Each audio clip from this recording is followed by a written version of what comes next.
Olá pessoas, tudo bem com vocês? Para aqueles que me conhecem, meu nome é Anderson, sou professor de Geografia. E para aqueles que não me conhecem, também meu nome é Anderson, sou professor de Geografia. Hoje vamos dar continuidade ao estudo da formação do relevo, iniciando o módulo 2 com vocês. Ou seja, esse é o primeiro capítulo do módulo 2 da sua apostila. Tá? O assunto abordado de hoje será rochas, a formação de rochas ou tipos rochosos. Então é um capítulo bem curtinho, bem rapidinho, que a gente vai trabalhar e tentar esgotar esse conteúdo, tá claro? Rocha. O que é uma rocha? Bem, na minha época de faculdade, o professor falou, o que é uma rocha? Eu virei para ele e falei, uma pedra. Ele me pediu para sair de sala, né? O professor pessoal da área assim, não gosta muito que a gente fala que rocha é pedra. Fala, olha, tá, rocha, pedra na verdade é um fragmento rochoso usado como uma amostra. Isso seria uma pedra. Eu falei, beleza, então um conjunto de pedras é uma rocha. Não, o professor me odeia até hoje, então eu acho que nem por isso eu devo ter conseguido entrar no mestrado em Geologia. Mas enfim, rocha nada mais é do que um composto mineral, natural e sólido à temperatura ambiente. Então tem que ter essas características, é um composto mineral. Composto quer dizer que ele é formado por várias substâncias, vários elementos aglutinados em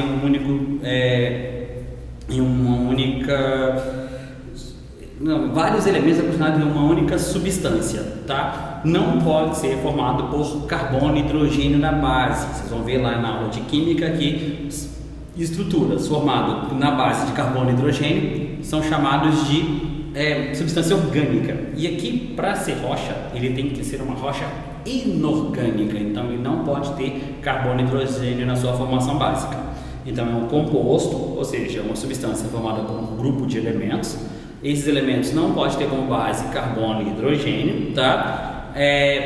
Para ser mineral, não pode ter sido feito pelo homem, não é atividade antrópica, não pode ter sido criado pelo homem, e além disso ele tem que estar sólido, exposto à temperatura ambiente, tá claro? Nessa situação, então, a gente consegue separar, consegue isolar de uma forma bem simplificada, bem simplista mesmo, o que seria uma rocha. Esse é um conceito bastante simplista, é um conceito extremamente superficial, tá? Nessa situação, a árvore é rocha? A árvore não, apesar dela ser um composto, ela é orgânica. O concreto seria uma rocha? Ele é um composto, beleza, é um mineral, beleza, não seria rocha porque é feito pelo homem, ele não é uma substância natural, então não é rocha. A água se encaixaria como rocha? A água é um composto, beleza, é natural, tranquilo, é mineral, beleza, e é sólido a temperatura ambiente se você estiver na Antártica. Então na Antártica a água é rocha, não é? Você não fala de pedra de gelo? Menino inocente, temperatura ambiente não é a temperatura que você registra no meio. Temperatura ambiente é um padrão científico estipulado, já determinado, de 25 graus Celsius, utilizado em qualquer lugar do mundo, seja na Antártica ou no inferno, não interessa. Falou que é temperatura ambiente, a temperatura tem que ser de 25 graus Celsius. Então a rocha, ela tem que ser um composto formado por vários elementos, ela tem que ser mineral, ou seja, não pode ser orgânico, ela tem que ser natural, não pode ter sido feita pelo homem, e a 25 graus ela tem que estar sólida, tá claro? Dentro disso a gente tem os chamados minérios. O que é minério? São rochas com alto teor de determinadas substâncias. Por exemplo, Itabirito, uma cidade linda, não estou falando da cidade, estou falando da rocha. Itabirito é uma rocha com altíssimo teor de ferro, daí então ela é chamada de minério de ferro. A bauxita é uma rocha com altíssimo teor de alumínio, uma pedra que tem muito alumínio, então ela é chamada de minério de alumínio. Bauxita é um minério de alumínio. Então, minério são rochas com alto teor de uma determinada substância, de um determinado elemento, que é extremamente apreciado, que é muito apreciado no mercado, na economia, de uma forma como um todo, tá claro? Ou seja, você vai tirar aquele mineral e fazer daquele mineral uma determinada matéria-prima, mineral ou metal ou qualquer coisa desse tipo. Então essa é a situação que a gente tem as rochas. As rochas são classificadas em 3 grandes grupos, são 3 grandes estruturas. Você tem a primeira delas, chamada rocha cristalina, ígnea ou magmática, que no desenho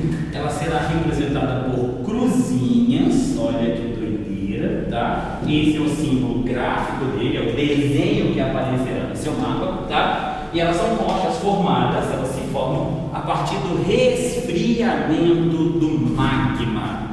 Magma, lembrando lá da aula de estrutura da Terra, nós falamos, olha, magma é material mineral fundido, é rocha derretida. Então, quando esse material resfria, ele vai solidificar, formando o que a gente chama de rochas magmáticas ígneas ou cristalinas, onde as cruzinhas representam o brilho dos cristais. Então, você tem aí esse tipo de rocha ígnea, magmática ou cristalina. Ela também aceita esse nome, o nome ser dado como rocha cristalina ou estrutura cristalina, tá? Elas são as rochas mais antigas e mais resistentes que nós temos aqui no planeta, tá claro? Por quê? Teoria do Big Bang, o planeta estava todo em chamas e tal, essa situação, você tinha a superfície coberta por lava. À medida que a temperatura da superfície foi resfriando, criou-se uma pequena camada rochosa envolvendo todo o planeta. Lembra disso? Essa camada chamada litosfera, onde o prefixo lito quer dizer rocha. Então a gente tem litologia, que é o estudo das rochas, ou ainda litogênese, a formação das rochas. Nesse processo, então, o conceito de litosfera é uma fina e rígida camada rochosa que envolve todo o planeta. Você tem uma camada rochosa extremamente fina que envolve, formada predominantemente por rocha cristalina e rocha metamórfica. São os dois tipos de rochas que predominam no planeta. A sedimentária é que tem menor quantidade, mas são as mais antigas e mais resistentes. Todas as rochas que estão expostas à atmosfera, todas que estão em contato direto com a atmosfera, elas sofrem grandes ataques. Ela vai sofrer um processo natural de desgaste, que nós vamos estudar mais à frente, chamado de intemperismo. Então ela vai sofrer esse processo de ataque, ela vai ter essa situação de ser degradada por um processo chamado de intemperismo. Tá? Então toda rocha é submetida a isso. E a cristalina é a mais resistente delas. A cristalina se divide em 3 subgrupos. Você tem a cristalina primeiro chamada de cristalina intrusiva, também chamada de infusiva ou plutônica. Por que esse nome? Porque é uma rocha que se forma a partir do resfriamento do magma no interior profundo da crosta. Ela tenta dentro da crosta, mas em mais profundidade. Como a crosta é um péssimo condutor térmico, ela resfria de forma bem lenta. O processo de resfriamento dela é muito lento, ela resfria lentamente. E isso dá uma certa mobilidade aos elementos, à substância que constitui essa rocha, a se reorganizarem, se reagruparem, formando minerais maiores. Então a rocha cristalina intrusiva, ou também chamada de plutônica ou ainda de infusiva, são rochas que são caracterizadas por apresentar macrocristais. Professor, como assim? São cristais que vocês conseguem ver a olho nu. Você olha para a pedra e fala, nossa, que pedra bonita. Não fala isso perto de alguém da área, tá? Que rocha linda, uma pedra bonitinha. Então você vê os cristais maiores, você não precisa de uma lente de aumento, não precisa de um microscópio para conseguir ver os cristais. É uma rocha mais granulosa, ela tem uma granulometria maior, ela é uma rocha mais grosseira, com cristais ou macrocristais visíveis a olho nu. O exemplo disso, o exemplo bem clássico da rocha intrusiva é o granito. Professor, da chuva. Não, meu coleguinha, não chove granito, tá? Chove granizo. O granito é aquele que muita gente usa para fazer pia, algumas pessoas colocam em piso, colocam em algumas outras partes da casa, na escada, se houver, aquela pedra que tem aqueles grãos maiores. Como a pedra esfriou muito lentamente, você consegue visualizar os cristais assim que a pedra passar por um processo de polimento. Poliu a pedra ficou polida, ficou lisinha, ficou bem visível. Você consegue ver ali cada um dos cristais maiores formando com uma cor diferente, com uma característica diferente, todos eles dando esse aspecto mais granuloso a essa rocha. Então essa rocha, essa pedra que é chamada, ela é posta, ela é dita, ela é colocada como uma rocha intrusiva, ela é feita em grandes profundidades, ela é formada em grandes profundidades. Ah, professor, mas a gente cava muito, a gente vai muito fundo para tirar, para extrair essa rocha? Não, essa rocha, ela passa por um processo natural de exumação. Como assim?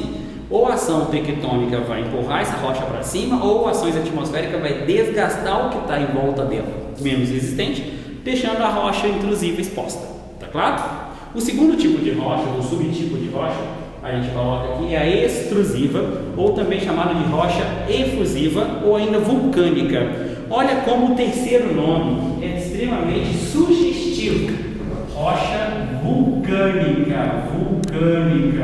Ela é formada a partir do resfriamento da lava. Ela se forma a partir do momento em que a lava resfria, que a lava vai se solidificar. Lembrando, a lava vem com altíssimas temperaturas, é rocha fundida e tem contato com a atmosfera com temperatura média de 20, 25 até 30 graus, dependendo da região vulcânica.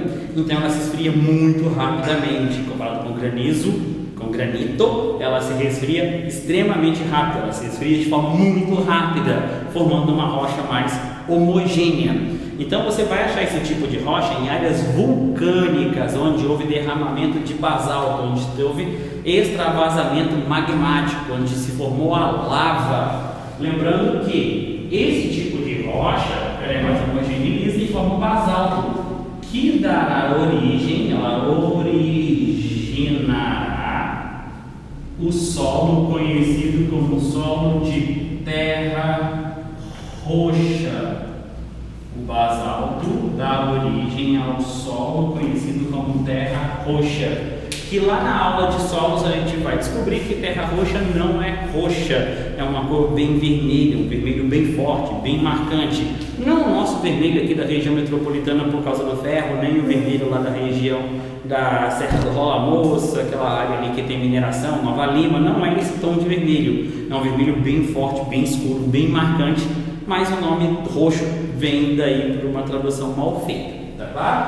Então, a rocha clássica explorada na prova, a rocha vulcânica explorada para a prova, é a rocha chamada de rocha basalto. É o basalto que vai formar onde houve derramamento vulcânico.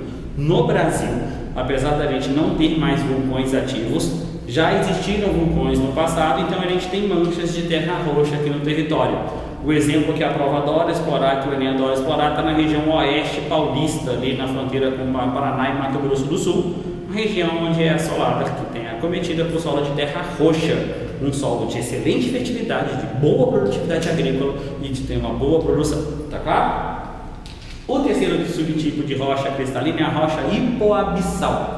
Essa rocha é uma rocha intermediária entre a rocha cristalina e a rocha, entre a rocha cristalina extrusiva e a rocha cristalina intrusiva. Ela está no meio do caminho, ela faz a transição de uma para outra. Ou seja, ela também se forma no interior da crosta, porém em menor profundidade. Ela vai estar numa situação mais superficial. Ela apresenta essa característica de estar numa área mais superficial. Ela tem esse fato, essa coisa de ela ser uma situação mais superficial, tá? Ela é uma rocha que é mais granulosa do que o basalto. O basalto é uma rocha lisa e homogênea, numa coloração escura bem forte mesmo, quase preto. E o granito nós falamos que ele é bem granular. A hipoabissal vai estar no meio termo, tá? Como exemplo de hipoabissal é o pegmatito e o diabásio, que são duas rochas aí que têm interesses comerciais, rochas hipoabissais. O segundo tipo de rocha que a gente aborda, o segundo grande grupo de rocha que a gente aborda, é a rocha sedimentar ou rocha estratificada. Ela tem esse nome porque no desenho dela, na hora que você vai representar ela numa imagem, numa figura, ela será representada por camadas horizontais, onde cada camada dessa indica um ciclo de erosão e deposição. Cada camadinha dessa indica um ciclo diferente de degradação e deposição, erosão. De baixo para cima em questões cronológicas, quanto mais antigo, mais embaixo, quanto mais recente, mais em cima. Então você tem essa situação de ser colocada que ela fica estratificada, ela tem essa formação formada pela litificação de sedimentos, ou seja, pedaços de diversos tamanhos de outras rochas que já existiam anteriormente, eles acabam depositando em algum lugar e com o tempo que aquilo ali está ali depositado, com o tempo que aquilo ali está ali acumulado, ela vai ter ela vai passar por processo de litificação, ou seja, ela vai ter uma consolidação, ela vai acabar unificando esses grãos, formando novamente um tipo de rocha, a chamada rocha sedimentar. Tá claro? Então a rocha sedimentar ela é formada a partir da consolidação, ou seja, da litificação de pedaços ou de materiais originados da degradação, da destruição natural de outras rochas. O primeiro que a gente coloca subtipo ali é a chamada rocha detrítica. O nome já é autoexplicativo. Rocha detrítica é a rocha formada a partir da litificação, ou seja, da aglutinação, desse processo de juntar, de colar os detritos, os fragmentos originados de outras rochas. Então você vai ter esse material acumulado, com o tempo ele vai acabar cimentando ali, tá? Uma cimentação natural, ele vai aderir um ao outro fortemente e nesse processo se forma uma nova rocha, tá? O exemplo mais típico de uma rocha sedimentar detrítica é o arenito. O arenito é uma rocha comercializada para fins de quase sempre de fazer jardinagem, por questão mais estética. Ela tem essa comercialização, é uma rocha não tão resistente assim quanto as rochas cristalinas, tá claro? Então a rocha sedimentar detrítica, ela vai apresentar essa característica. O segundo tipo, o subtipo, é a rocha sedimentar química, formado pela litificação, ou seja, essa cimentação, essa aderência, essa adesão, essa adesão mesmo desses materiais que a gente tem, essa consolidação desses materiais aderindo um ao outro de precipitados químicos, tá? Ou seja, precipitado, para quem não lembra lá da aula de química, não sei se tiver esse assunto de química ainda, é quando você não tem a dissolução completa de algum mineral, de algum sal ali na água, por exemplo, tá? Você não tem adição, ele continua com esse na forma sólida e depois que essa água acalmou, esse precipitado ele concentra no fundo, ele vai se formar um sólido ali no fundo. Então essa é a ideia do precipitado. A rocha sedimentar química é formada tipicamente, o exemplo mais clássico que a prova mais explora, por carbonato de cálcio, tá? Que é a substância CaCO3 que está ali. Esse material, quando ele decanta, ele vai formar um precipitado no fundo da superfície aquosa, principalmente em ambiente marinho, e vai litificar, formando a rocha sedimentar ali, o chamado rocha carbonática, é o outro nome dado. Interessante a gente saber que essa rocha, especificamente, o calcário, a rocha sedimentar química, ela apresenta uma grafia própria, ou seja, ela tem um símbolo dela que é próprio para ela, que é a típica parede de tijolinhos, né? Todo mundo vê esse desenho lembra da parede de tijolinhos.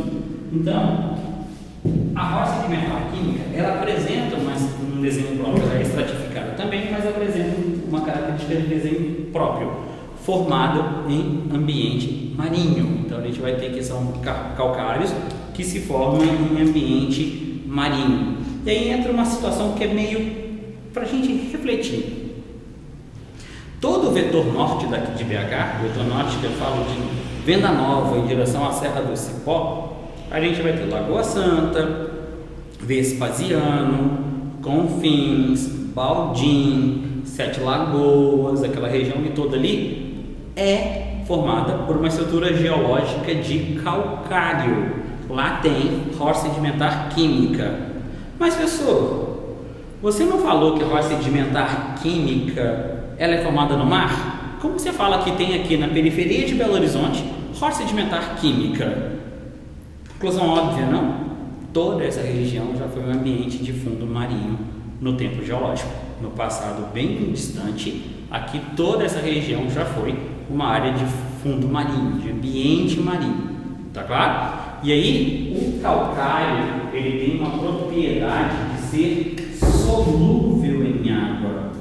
Ele é solúvel em água, quer dizer que ele dissolve na água. E o que isso representa? O que isso significa? Que depois que ele sai do ambiente marinho, está exposto a água doce, águas pluviais, águas de chuva, essa água acaba infiltrando e percolando, formando grandes galerias no interior dessas rochas, vai formar grandes bolsões, buracos dentro dessa rocha, forma grandes galerias com o processo de dissolução química desse material, tá? Esses bolsões, essa água, vou falar primeiro da água, ela acaba sendo uma água com alto teor de carbonato de cálcio, uma água rica em calcário. E daí que essa água ela não é indicada para o consumo habitual humano. Então vamos fazer um link do jeito que o Enem gosta. Regiões onde tem essa estrutura geológica como característica, onde apresenta esse tipo de estrutura mineral, esse tipo de estrutura rochosa como base da superfície, haveria uma política pública. É necessário que você tenha uma política pública ou que traga água de outras regiões, aumentando o custo da obtenção de água, ou que subsidie a água mineral para consumo da população, principalmente para produção e cocção de alimentos, quanto para dessedentação, água para a galera tomar. Por quê? Alto teor de carbonato de cálcio pode trazer doenças renais, como por exemplo a formação de cálculo renal. Em municípios que têm essa característica, é muito comum, é muito recorrente a ocorrência de cálculo renal em razão da qualidade da água. Veja, a água não está poluída, a água não está contaminada. É uma situação de água que é natural, uma água limpa, mas não é potável, ela não apresenta um bom grau de potabilidade. Então não é indicada para o consumo, principalmente humano, e para os nossos principais pets, tadinhos, nossos bichinhos, né? Você não toma água da torneira em Sete Lagoas, mas pega a água da torneira e dá para o seu doguinho ou para o seu gatinho, e aí vai dar problema renal nos bichinhos e não em você. Muito mal você, essa pessoa, tá claro? Então, o calcário apresenta essas características, ele vai ter essas características. A água do lençol freático não fica potável em razão da alta concentração de carbonato de cálcio. Em Sete Lagoas, eu tenho um amigo em Sete Lagoas que ficou um mês fora a trabalho e o chuveiro dele ficou vazando. Quando ele voltou para casa, um mês depois, havia formação de uma crostazinha, tanto no chuveiro, onde a água ficou pingando, quanto no chão, exatamente onde a água ficou pingando. Isso mostra o quanto de carbonato de cálcio tem nessa água, tá claro? E lembra que eu falei que ela vai dissolver, ela vai fazer galerias no interior dessas rochas? A água da chuva, ela infiltra na rocha e acaba abrindo galerias no interior dessa rocha. Essas galerias são chamadas de cavernas ou grutas. Então, regiões onde há cavernas e grutas tendem a ser rochas sedimentares, principalmente as rochas carbonáticas. Como eu terei certeza que vão ter rochas carbonáticas? Porque nas grutas, você solúvel em água, você vai ter a formação de grutas, vão formar o estalactite, que são aquelas formações rochosas que surgem no teto e vêm em direção abaixo, e o estalagmite, que são as formações que estão no solo em direção ao teto. Lembrando que quando os dois se unem, vai formar uma coluna. Se você já fez esse turismo espeleológico, turismo em caverna, o prefixo espeleo quer dizer caverna, então se você já fez um espeleoturismo, visitou Maquiné, Lapinha, Rei do Mato, já deve ter observado a formação dos estalactites, que são aqueles que se formam no teto, e os estalagmites, aqueles que se formam no chão. E o processo deles unificarem, formando a coluna. Isso é o indicador para você que ali é uma região formada por rochas carbonáticas, é uma região formada por calcário, o que vai te remeter é que no passado bem distante, passado bem remoto, aquela região toda foi encoberta melhor por uma situação marinha, e que aquela água que surge ali, aquela água de nascente ali, ela não tem uma boa potabilidade por apresentar alto teor de carbonato de cálcio. É claro que tomar uma vez, duas vezes ou tomar de forma esporádica não vai trazer problema para você. O problema está associado ao consumo habitual dessas águas, tá claro? Tanto você quanto os seus pets, beleza? E a terceiro subtipo de rocha sedimentar é a rocha sedimentar orgânica. Professor, mas você falou lá no começo da aula, professor, que a rocha tem que ser inorgânica. Agora você fala para mim que tem uma rocha orgânica? Não estou te falando que tem uma rocha orgânica. Eu estou te falando que tem uma rocha que tem uma origem orgânica. Ela é formada a partir da litificação da matéria orgânica soterrada em ambiente anaeróbio.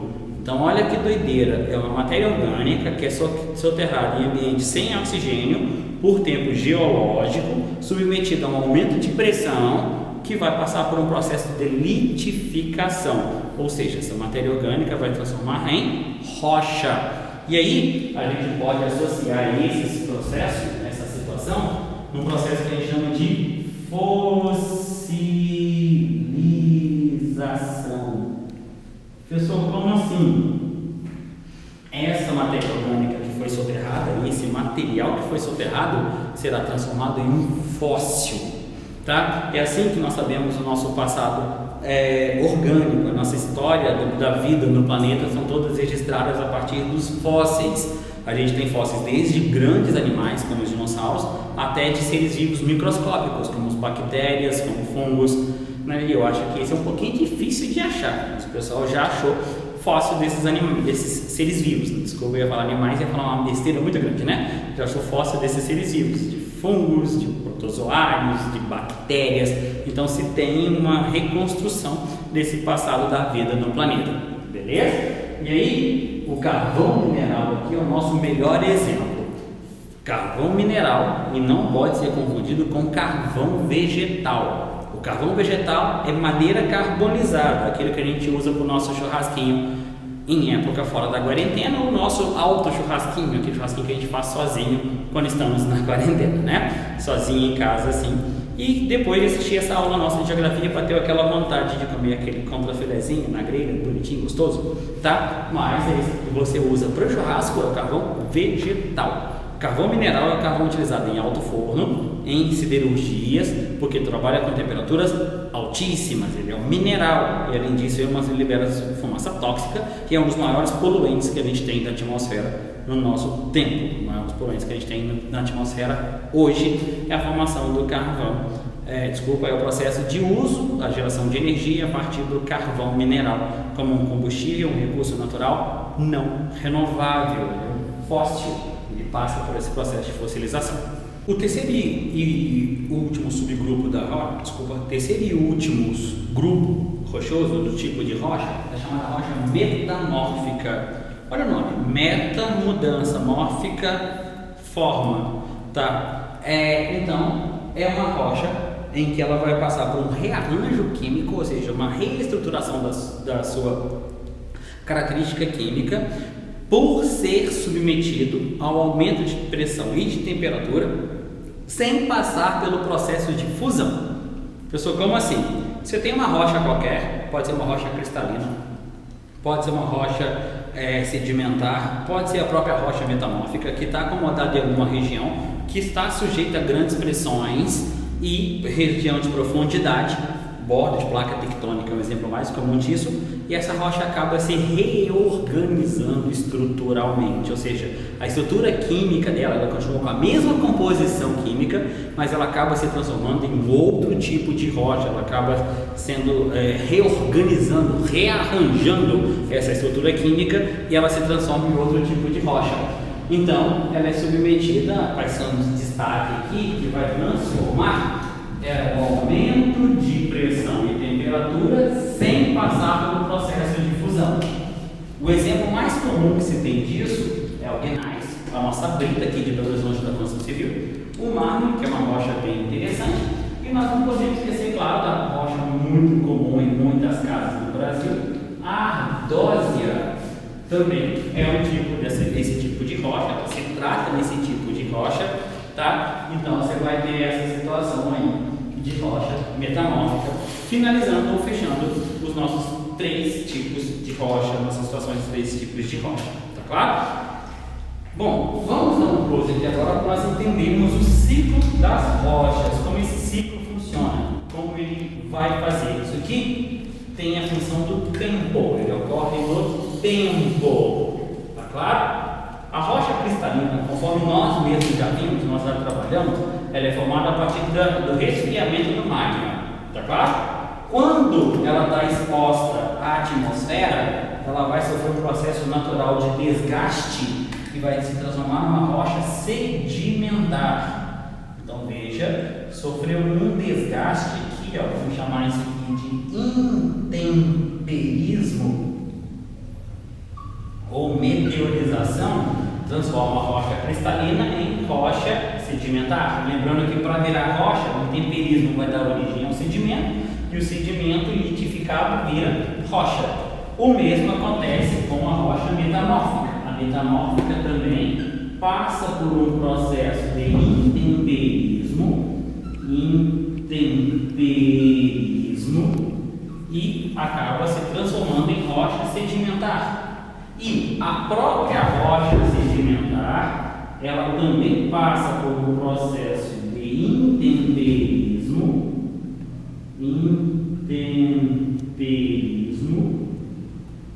e se transforma novamente, ou ela se rearranja com a estrutura sedimentar. A rocha cristalina, ela pode ser submetida ao aumento de pressão e temperatura, que a gente vai chamar aqui de metamorfismo. E aí, esse metamorfismo, a gente coloca aqui uma observação, é o aumento de pressão e temperatura sem fundir. Ela passa por esse processo de aumentar a temperatura, ou aumenta essa temperatura e pressão sem fundir, e acaba se transformando em rocha metamórfica. A rocha sedimentar também passa pelo mesmo processo. Então a gente vai ter aqui o metamorfismo. Então ela vai passar por esse processo e se transformar em rocha metamórfica. E a própria rocha metamórfica, ela também passa pelo processo de metamorfismo e acaba se reorganizando também em rocha metamórfica novamente. Tá claro? E por fim, a rocha sedimentar, ela pode passar por um processo de fusão, sendo reincorporada ao magma e voltando na forma de rocha cristalina. A rocha metamórfica também passa por um processo de fusão e se transforma em rocha cristalina. E a própria rocha cristalina também passa por um processo de fusão e se transforma em rocha cristalina. Lembrando que isso tudo ocorre num processo temporal, ou seja, numa escala maior de tempo. Então você tem a rocha que ela pode virar sedimentar voltar a ser cristalina, precisa fechar o ciclo, tá? A cristalina vira metamórfica, metamórfica vira sedimentar volta a virar metamórfica volta a virar sedimentar. E assim ela fica somente nessa situação pendular e nunca volta a ser cristalina, que vai depender da situação, das condições onde ela se encontra, onde ela se forma, tá? E aí você vai ter essa circulação, essa funcionalidade, esse troca de material formado ali no ciclo rochoso. Tá claro? Então por hoje ficamos por aqui. Um abraço a todos, bons estudos e até o próximo encontro.